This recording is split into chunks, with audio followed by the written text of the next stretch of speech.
The Imperial Privileged Oriental Company was a state-organized Austrian trading company at the time of Charles VI. 1719 to 1740. Background: the first attempts of a centralized economic policy in the Austrian lands arose immediately after the 30 Years' War. The Bohemian towns had petitioned Ferdinand to refine its own raw materials into more finished goods for export, and Johann Wikipedia, the most original and influential of the Austrian cameralists, became the leading force in attempting this conversion. Emperor Leopold I sent him on a mission to the Netherlands, and Beecher was made Councillor of Commerce at Vienna in 1666, where he inspired the creation of a Commerce Commission in Vienna. He led the re-establishment of the first post-war silk plantation on the Lower Austrian estates of half-Kammer President Zinzendorf. Beecher then subsequently helped create a Kunst- und Workhouse in which foreign masters trained non-guild artisans in the production of finished goods.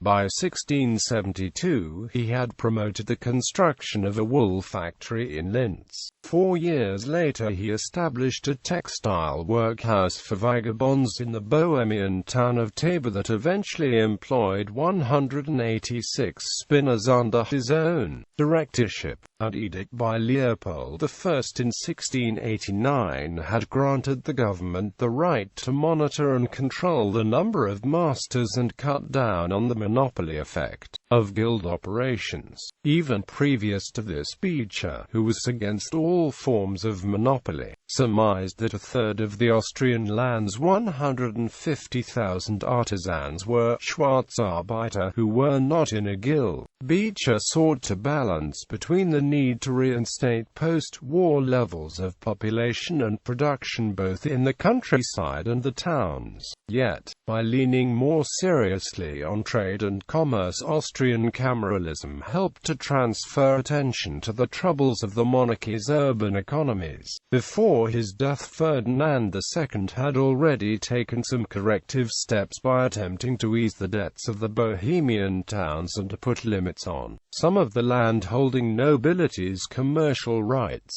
Austrian markets had to be open to world commerce. One of the big obstacles for the implementation of these policies was the Venetian monopoly on the Adriatic, which effectively prevented ships from other countries to fare freely on this closed sea, at the time known also as the Gulf of Venice.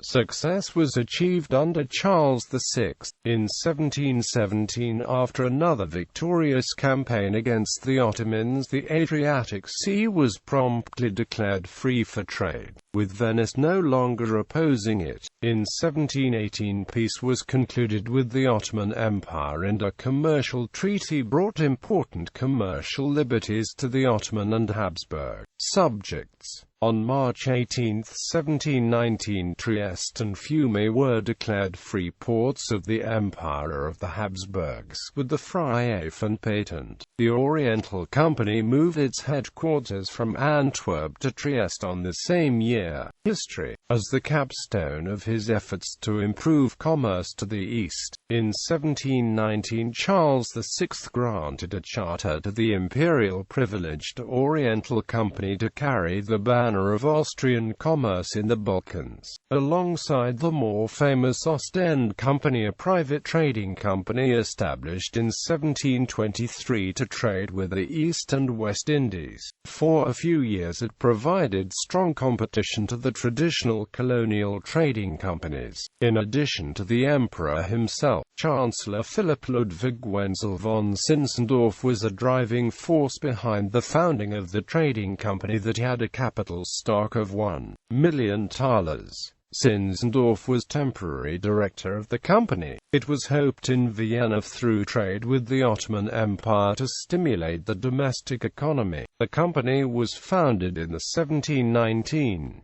Its task was to export Habsburg goods to the Ottoman Empire. Its charter was modeled after the French Society of John Law. The company accordingly had the exclusive rights to trade in the lands of the Sultan, either along the Danube and the Adriatic. Later it also started trade with Portugal.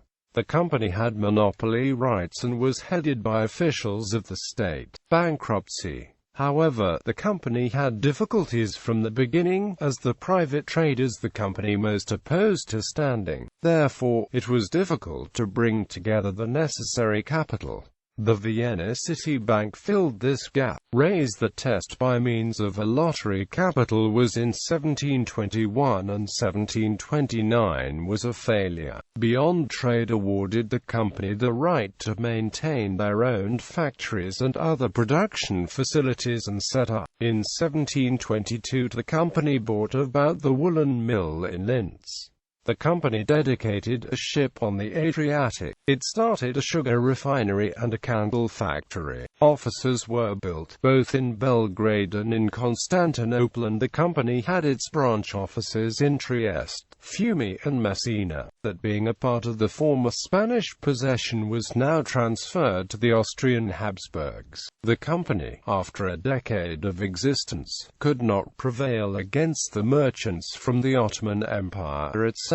The Ostend Company was eventually closed down in 1731 following British pressure as part of the Treaty of Vienna, creating an alliance between the two states. In 1740 also the Oriental Company had to declare bankruptcy after Austria rejected an offer of English and Dutch merchants in 1732 to take over the company. Legacy. Nevertheless, the company fostered the development of the first manufactures in Austria, as many of its suppliers survived its bankruptcy. The new Empress Maria Theresia did not give up, and in a profoundly changed environment founded in Vienna a new Commercial Oberdirektorium in 1749, upon which all the commercial affairs of the empire is centered. In 1745 she united the administrations of all the ports within an Obis Commerzintendenza, which was originally established by her father in 1731.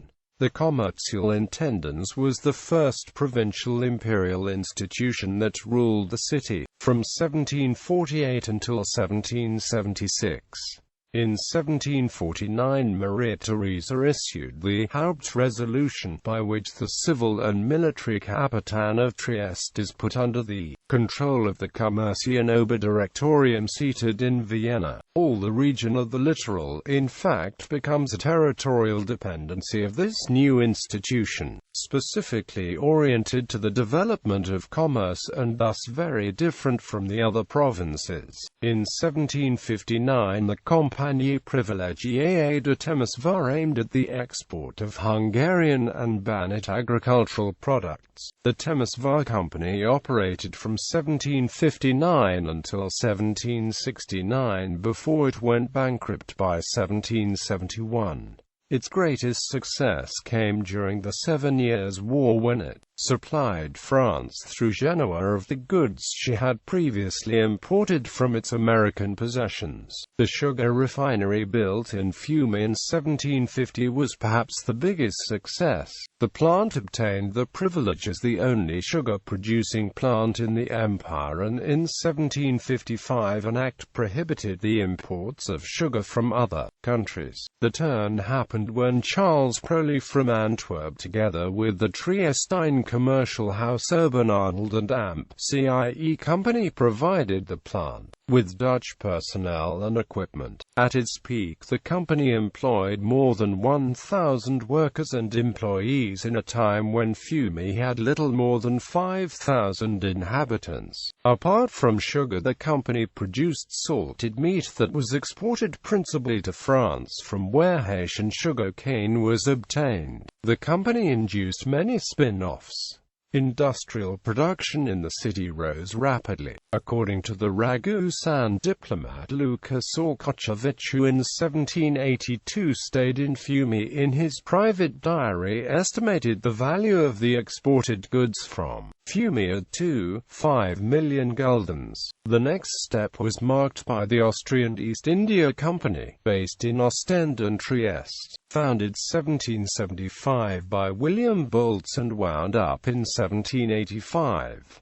The Imperial Company of Trieste and Antwerp flourished despite the opposition of its rivals, the English and Dutch East India Companies. During the period when Britain found itself at war with the Dutch Republic and France as a development of the American War of Independence, the Imperial Company benefited from Austria's neutrality during this conflict by being able to send its ships to Canton while its rival companies were prevented from doing so. When the war ended, the Dutch and English companies returned in a rush to Canton, which raised the price of Chinese tea and other goods there and caused a glut of them when the ships returned to Europe. The trade from the Austrian Netherlands to India, which had been recommenced by Bolts and the Imperial East India Company, was continued after the collapse of the company in February 1785 by a group of Belgian and English merchants headed by the Vicomte Edouard de Walquiers, whose family had played a part in the story of the Ostend Company, which traded to India earlier in the 18th century and who, together with the Marseille banker Kik, had been one of the biggest shareholders in the Imperial Company.